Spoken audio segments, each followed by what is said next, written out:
실제로 야당만 그렇게 주장하는 게 아니라 그 얼마나 많은 정보가 오고 가겠어요.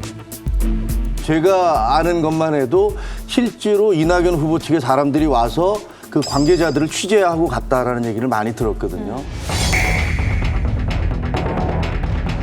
그런 결론이 결국은 뭐냐면 이 비리는 뭔가 몸통이 있고 이 몸통은 이재명 후보일 가능성이 많다라는 내부의 확신들을 갖고 있는 것 같아요. 그래서 22명이나 되는 의원들이 집단으로 나와서 이 선거 문제 있습니다라고 얘기를 하는 것이고, 의도했다면 이건 부정선거고 의도하지 않았다면 실수 착오인데 빨리 바로잡아야 된다.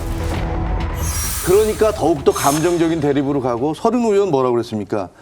그런 상황이 안 오기를 바라는데 그런 상황이 올 가능성, 이재명 후보가 구속되는 상황.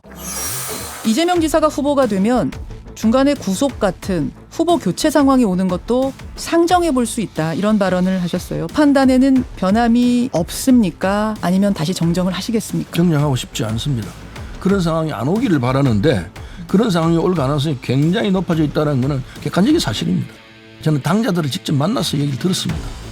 최소한 3사람의 당사자들을 만났습니다. 대장동과 관련된. 예, 대장동과 관련된.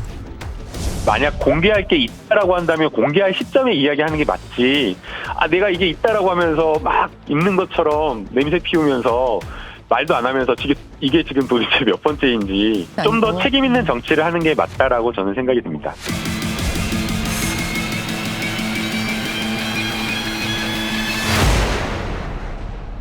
이렇게까지 얘기하고 있기 때문에 정말로 이상한 그런 경선이 돼버렸어요. 얼마 전에 여의도 지나가다가 밤에 민주당 앞을 지나가는데 시위대들이 몰려서 거기서 막 소리치고 고함치고 이러더라고요.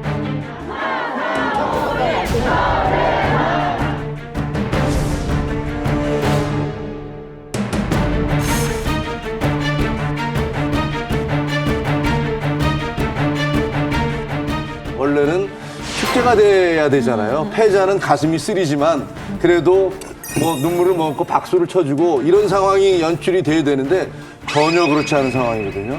그래서 제가 보기에는 민주당의 이 시련은 지금부터다. 제가 그 노무현 대통령 후보 선출됐을 때 전당대회 사회를 봤거든요. 그러니까 그때는 정말 굉장히 축제 분위기였죠. 그리고 노무현 후보가 워낙 드라마틱하게 또 후보가 된 케이스였기 때문에 정말 축제 분위기였죠. 감사합니다. 정말 감사합니다. 여러분들의 성원에 깊이 감사드리고 여러분들의 오늘 이 지지가 연말 대통령 선거에서 승리로 이어지도록 최선을 다하겠습니다. 감사합니다. 근데 물론 이번에는 코로나 사태라는 거를 감안을 하더라도 너무 분위기가 대비가 되는 거죠.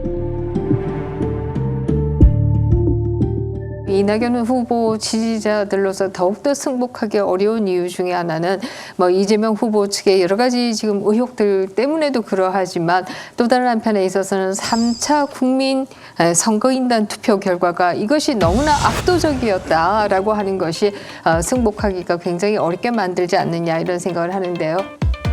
3차 국민선거인단이 약 30만 명이었는데 거기에 81%가 투표를 했습니다. 정말 엄청난 투표율을 보였죠. 네. 거기서 이낙연 후보가 62%의 득표를 했고 네.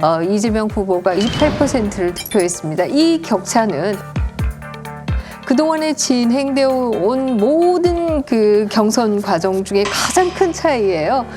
그리고 시간적으로 이것이 가장 최근 거이기 때문에 이낙연 후보 지지자로서는 앞으로 선거가 계속된다라고 하면 이 경향이 더 강화되는 것 아니겠는가, 이런 생각을 할 수밖에 없고요. 그런 차원에서도 승복이 굉장히 어려울 것이다라는 생각이 들죠.